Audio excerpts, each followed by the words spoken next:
모닝 인사이트 시간입니다. 오늘도 요일별로 전문가들의 시각 함께 체크를 해볼 텐데요. 오늘도 원자재 관련된 이야기 함께 드리겠습니다. 대신증권의 최진영 연구원님 함께합니다. 연구원님 어서 오세요. 안녕하세요. 네, 첫 번째로는 저희 구리와 관련된 좀 이야기를 좀 나눠보겠습니다. 사실상 구리 가격을 보면 경기에 대한 이런 어느 정도의 분위기라든지 온도를 좀 관측할 수가 있을 것 같은데 지금 지난해 하반기부터 구리 가격이 박스권에 좀 갇혀 있습니다. 그 이유는 어떻게 될까요? 일단 기본적으로 구리 가격이 최근에 계속 박스권을 갖다 유지하고 있고 사실 작년 어떻게 보면은 6월 이후부터 계속 박스권을 갖다 유지를 해주고 있는데요. 이 같은 이유를 갖다 우리가 살펴보면은 일단 공급 측면에서는 가격단에서 호재가 나타났다라 볼 수 있습니다. 아시다시피 파나마 법원에서 작년 12월 달에 퍼스트 퀀텀이 가지고 있는 광산에 대해서 폐쇄를 갖다가 명령 갖다 했다는 점에서 가격 측면에서는 수급이 타이트하게 될 수 있는 부분이겠고, 두 번째로는 중국의 CSPT 같은 경우, 즉 재련기업 중심인 이들 역시도 마찬가지로 마진이 이미 마이너스로 돌아섰기 때문에 감산을 갖다 검토하고 있다는 얘기가 나왔었기 때문에 이 같은 부분은 분명 가격 측면에선 긍정적이라 볼 수 있겠죠. 그러나 우리가 좀 주목해야 될 부분은 여전히 고금리가 장기화됨에 따라서 수요가 계속 약하다라는 사실입니다. 결국 고금리의 장기화는 신재생 에너지와 관련된 해가지고 이쪽 관련된 수요를 취약하게 만들죠. 신재생 에너지뿐만 아니라 초고화 송전 설비 이 같은 모두 구리가 가장 필요되는 이들 산업단에서 수요가 약화되는 그림이라 볼 수 있기 때문에 이 같은 부분들이 어떻게 보면 공급 차질 이슈를 계속 상쇄하면서 가격을 플랫하게 만들었다라고 우리가 해석할 수 있겠고요. 네, 그렇군요. 일단 구리 가격에 대해서 좀 체크를 해봤는데 그러면 이렇게 박스권을 탈출하기 위해서는 어떤 방법이 또 필요할지 지금 또 연구원님이 발간하신 리포트를 보니까 중국의 역할이 좀 중요하다라고 이야기를 해주셨는데 어떤 내용이 좀 남겼을까요? 일단 기본적으로 이 부분과 관련해가지고 자료에서도 중국이 중요하다. 즉 왜냐? 글로벌 산업금속의 최대 소비국은 중국이라 볼 수 있습니다. 글로벌 수요단에서의 43%를 차지하기 때문에 이들의 지대한 역할이 여전히 중요하다라 볼 수 있겠고, 아무리 과거를 갖다 우리가 비교했었을 때 중국이 전체 글로벌리하게 구리에 미치는 영향도가 과거보다는 약해진 건 사실이지만은 그래도 여전히 중국에 대해서 우리가 바라봐야 될 부분은 맞다라 볼 수 있겠죠. 그래서 사실 저희가 이번에 주목한 부분은 지난 1월 말에 거의 다 열린 지방정부 양회를 갖다 바라봤다라 볼 수 있습니다. 중국은 아시다시피 많은 분들이 3월달 중앙정부 양회만 지켜보는데 이거는 사실 의미가 없어요. 왜냐? 중국의 진짜 양회는 1월 달에 열립니다. 31개 지방정부가 양회를 갖다 개최를 통해서 이들의 내용 갖다 취합을 해가지고 중앙정부 양회에서 개략적으로 전반적인 가이드라인이 다시 한 번 더 강조되는 부분이기 때문에 주식시장도 사실상 그렇기 때문에 3월 달에는 피크아웃이다 막 이런 얘기가 나오는 게 바로 이 때문이라 볼 수 있겠죠. 과거에도. 그럼 지방정부 양회에서 어떤 내용이 나왔느냐? 중국의 구리의 수요에 대해서 중요할 텐데 GDP 성장률 목표치는 가중평균으로 보면은 5.4%가 나왔습니다. 여전히 5% 성장했다가 방어하겠다는 의지라 볼 수 있겠고, 근데 이 같은 부분은 어떻게 보면 중국의 싱크탱크인 사회과학원에 제시했었던 5.3%에 거의 근접한 수치라 본다면은 나쁘지는 않아요. 이제 투자 같은 경우에는 다만 투자 목표치 같은 경우에는 직전 연도 목표치 대비 대부분 지방 정부들이 하향 조정을 했습니다. 이 같은 부분을 보면은 우리가 중국의 투자에 대해서는 올해 기대하기 어렵겠구나. 근데 반대로 소비단에서 소매 판매 목표치는 크게 변화가 없었어요. 왜냐? 그만큼 올해 부양책의 키가, 올해 중국의 경제 방향성의 키가 결국 투자보다는 소비의 포커스에 맞춰져 있다라고 본다면은 중국 구리 수요 역시도 중국의 이 같은 소비단에 관련 주택 관련 내구재 소비라든가 이와 관련된 구리 수요단에서 우리가 주목해야 될 부분이라 볼 수 있겠고요. 네, 그렇군요. 그렇게 봤을 때는 최근에 또 중국에서 경기 부양책이나 이런 것들이 좀 나오고 있는 상황인데 구리 가격을 좀 움직이게 상승 쪽으로 가게 할 만큼의 좀 파급력이 있을까요?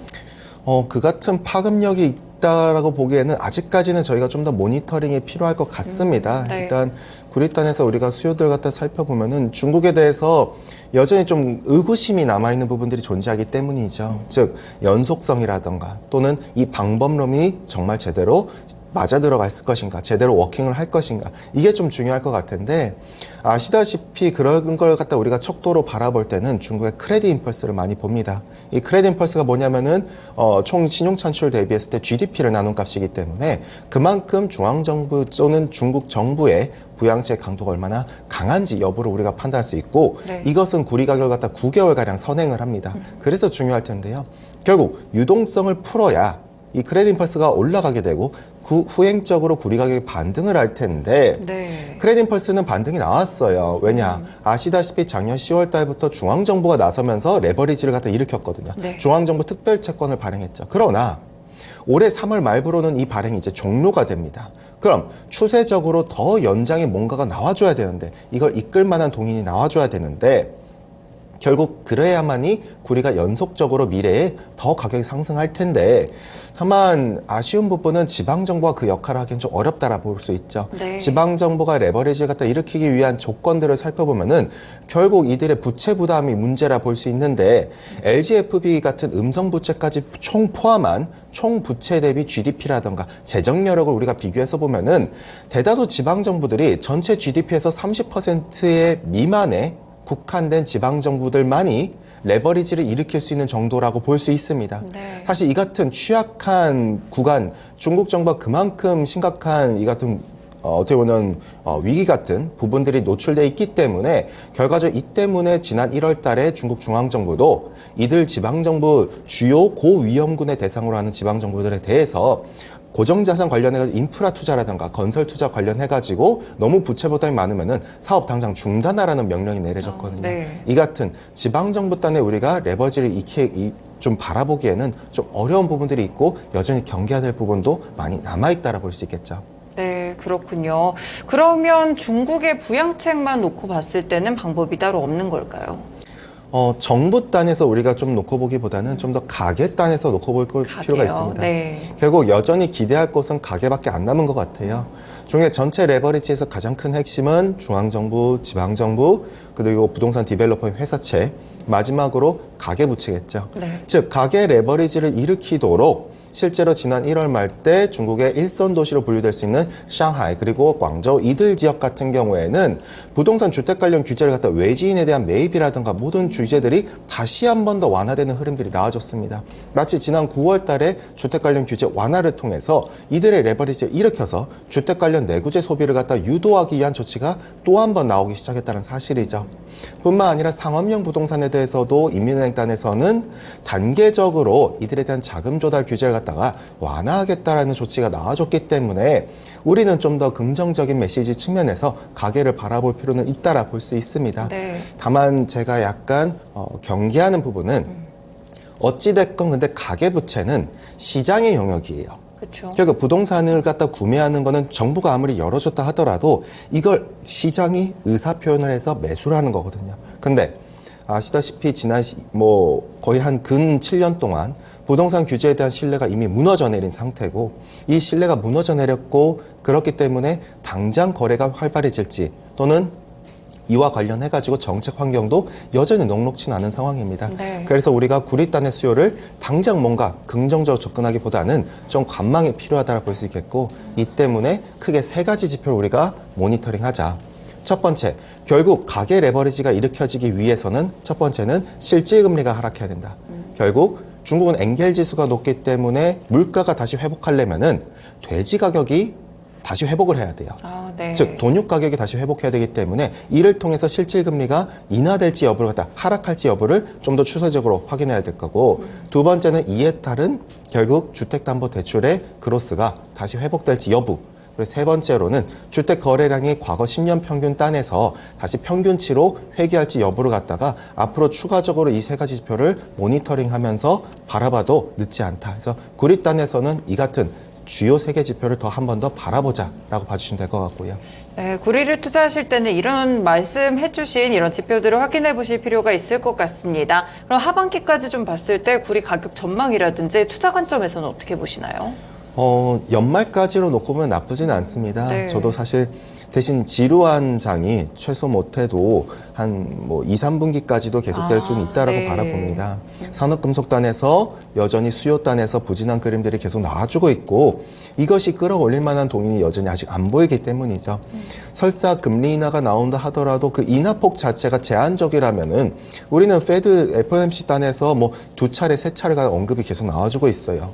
그럼 해봤자 50bp에서 75bp라는 건데 그렇다면은 신재생 에너지 단에서라든가 또는 초과학 송전 설비 같은 즉 낮은 차입비용으로 이제 레버리지를 일으켜가지고 설비 투자를 할 수 있는 이들 산업단의 구리 수요는 여전히 상당히 좀 막혀 있는 그림이라 볼 수 있겠죠. 네. 그렇기 때문에 좀 2, 3분기까지는 좀 지루하겠지만은 다만 4분기 때는 여전히 저는 회복에 좀 더 뚜렷할 거라 바라보고 있고 네. 내년에는 더 높은 회복이 가능할 거라 보는 이유가 바로 라니냐. 이 라니냐에 따른 전력 가격 상승. 이 전력 가격 상승에 따른 즉 메탈을 갖다 만드는데 가장 필수적인 게 전력이기 때문에 가격의 정가 부분에 대해서 우리가 좀 더 올해 하반기 특히 4분기로 포커스를 맞출 필요가 있지 않겠는가라고 봐주시면 될 것 같고요. 네, 그렇군요. 구리에 대한 투자 전략까지 함께 알아봤습니다. 또 원자재 쪽으로서 체크를 또 해보고 싶은 게 천연가스 가격인데요. 최근에 가격 변동성이 좀 있던데 이거는 어떤 것 때문에 그럴까요?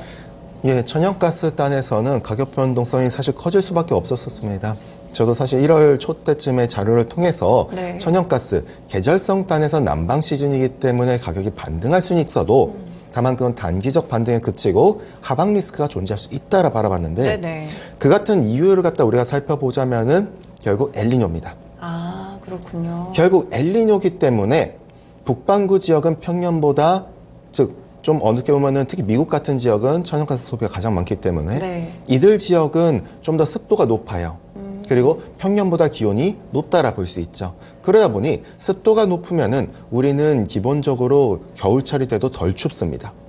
결국 북반구 지역이 글로벌 평균으로 보면은 평년보다 기온이 좀 높아요. 네. 그래서 예년보다 덜 춥고 그렇기 때문에 난방 수요는 적고 난방단에서 최대 이제 원료는 뭐다? 전력이고 전력의 원료는 뭐다? 바로 대다수가 석탄과 여전히 천연가스이기 때문에 네. 이들 단에서 천연가스 단에서는 결국 난방 수요 단에서는 예년보다 약하기 때문에 아무리 계절성으로 겨울철이라서 반등하더라도 네. 엘니뇨가 상단을 막아버리고 있기 때문에 이게 리스타킹이 좀 끝나버리면 또 빠지고 리스타킹 끝나면 또 빠지고 이 같은 현상이 반복되기 때문에 올해 상반기까지는 여전히 천연가스가 좀 지지부진할 수밖에 없는 그림으로 바라볼 수가 있겠고요. 그럼 하반기쯤에는 좀 반등 가능성이 계절성으로만 좀 보면 되는 건가요? 하반기 때는 저는 계절성보다는 좀 더 라니냐 앞서 언급드렸던 부분에 네네. 포커스를 두고 있습니다. 즉 과거 1950년부터 지금까지의 성과를 살펴보면은 라니냐 때는 압도적으로 에너지 섹터가 강해집니다. 뭐 석탄, 천연가스뿐만 아니라 유가도 마찬가지겠죠. 이 같은 그림 선상에서는 결국 라니냐 시에는 북반구 지역, 특히 북미 지역은 더 평년보다 건조해지다 보니 그렇다 보니 결국 추위가 왔었을 때 더 추워지고 난방 수요가 급증하게 되고 주요 천연가스나 석유단에서 주요 생산 지역이자 수출 지역인 텍사스 같은 경우에는 라니냐 시의 겨울철에는 파이프라인이 얼어버리기도 하거든요. 네네. 또는 허리케인이 강타를 갖다 더 자주 엘니뇨 때보다 많이 하기 때문에 이들 휴스턴 지역이 주요 생산 지역은 생산 차질도 노출된다라 볼 수 있겠고요. 네네. 그렇기 때문에 우리가 이 같은 석탄, 천연가스뿐만 아니라 유가까지 이 범 에너지 섹터 단에서 라니냐 때 특히 올해 하반기 때 라니냐 발생 가능성이 예상보다 더 빨라지고 있기 때문에 12월 달로 예상했던 게 점점 6, 7월, 8월로 빨라지고 있기 때문에 네. 이 부분에 주목하면서 바라보자라 볼 수 있겠고요. 네, 최근에 또 천연가스 가격이 좀 변동이 있어가지고 관련 질문들 함께 여쭤봤습니다. 그러면 마지막으로 저희가 하반기쯤에 원자재에 대해서 좀 투자를 생각해 본다라고 하면은 어떤 쪽으로 살펴보면 어떤 관점으로 보면 좋을 것 같으세요? 일단 원자재 단에서 우리가 좀 관점을 접근해서 보자면은 사실 올해 상반기는 상당히 좀 어려운 시장인 건 저는 여전히 맞다 네네. 봅니다. 원자재 지수 단에서도 지루할 테고 이미 S&P 500과 원자재 커머디티 인덱스 간의 상대 성과를 보면은 원자재가 계속해서 지고 있어요.